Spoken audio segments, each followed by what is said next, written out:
Trell urged his force forward. He reached the end of the yawning pit and began waving his troops back, bellowing to them to go around the hill, to go around it. But he doubted they could even see him. They had eyes only for their enemies.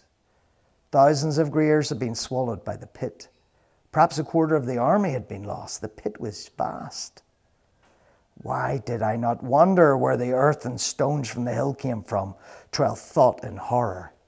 He wiped the sweat from his eyes. His legs felt like jelly. Desperately, he tried to make excuses for himself. The Akbaba had reported the hill, but they had not seen it being made because the work had been done at night. No one had suspected what lay in front of it. By day, the pit had been too cunningly disguised. And how could anyone have thought that the people of Hira could construct such a trap? Trell would not have believed them capable of it. It was almost as if other expert hands had helped them. But how could that be? At that moment, he caught a glimpse of grey flesh inside the gaping hole and gasped in horrified relief. The crack in the earth had shocked him so much that he almost believed it was bottomless, a thing of sorcery. But it was not bottomless. He could see that now. The pit was filling with bodies. The Greers had tumbled into it now were being killed by the fall rather than being killed by the Greers falling on top of them and smothering them. It was a horrible sight, but Trell welcomed it. Soon the pit would be full to the brim, and then, "Forward!" he shouted madly, beckoning as if stampeding Greers needed encouragement. He shrank back, watched as hundreds of more grey bodies fell and the pit slowly filled. He looked with loathing at the city across the plain. He could see that the walls were lined with watchers. He shook his fist at them. "You will not escape us," he bellowed. "Only wait." As if his voice had been a signal, a bell clanged. The lines of silver-armoured soldiers turned smartly, slid down the other side of the hill, and began to run back towards the city. "Cowards!" Trell roared, beside himself with rage.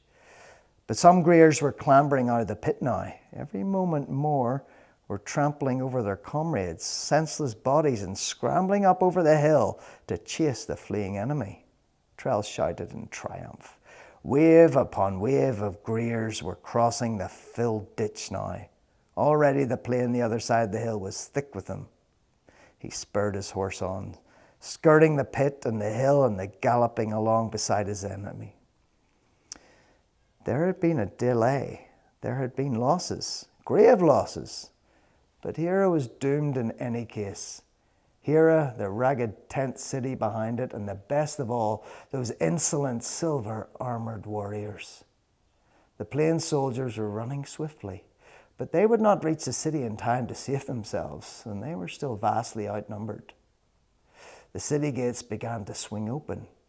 "Faster!" Trell roared to the Greers. "Get them before they reach safety. Do not let them escape." Then his jaw dropped. The fleeing soldiers abruptly halted and turned to face their enemy, and more troops were pouring from the city, thousands more. Some wore silver armour of the plains, but many did not. These others were more roughly dressed. They were armed with spears and heavy swords, quite unlike the elegant weapons of the Silver Army. There are not so many fighters in all the plains, Trell thought wildly as the swollen army moved slowly towards to meet the Greers. Where have they come from? There was a shout from the city walls. Hundreds of figures rose into view, dark, stocky figures with bows and arrows. Arrows whistled through the air. Every arrow found its mark. The Greers at the head of the pack fell dead. The Greers behind them stumbled over their bodies and crashed to the ground to be trampled in their turn by the crowd behind. More arrows flew and more. Trell cursed and shouted instructions, but he might as well have been cursing the wind. The Greers were too enraged to listen to anything but the roaring of their own blood. Most seemed not to realize that there was any danger from above. Their eyesight was too poor to see it.